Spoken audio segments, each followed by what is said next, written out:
Bon, bah du coup, bienvenue dans l'antre. C'est en rencontrant les membres de l'association Stilug que Geoffrey a découvert les Lego.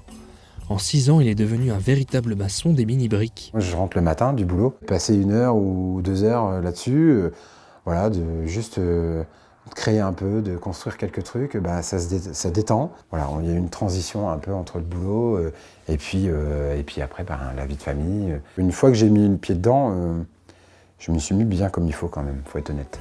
Geoffrey se détache vite des modèles originaux vendus par la célèbre firme. Il amasse des milliers de briques et imagine des décors de série avec ses amis constructeurs. Ensemble, ils se partagent la construction de scènes entières où chaque détail a son importance. Le camion de pompier d'une saison de Walking Dead, rien que pour faire le pare-choc, je m'y suis repris à 5-6 fois. J'ai rechangé le pare-choc, j'ai rechangé la calandre.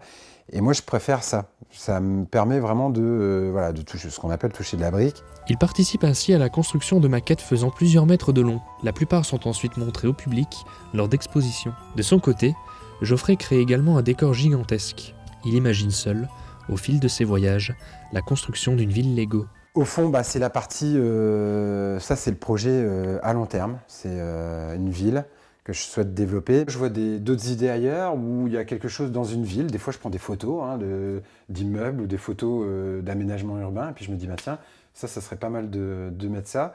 Et puis bah, du coup, je reprends ce que j'avais déjà fait et puis je le remodifie. D'ici quelques années, c'est le monde entier qui leur a rassemblé en Lego dans sa petite chambre de Delémont.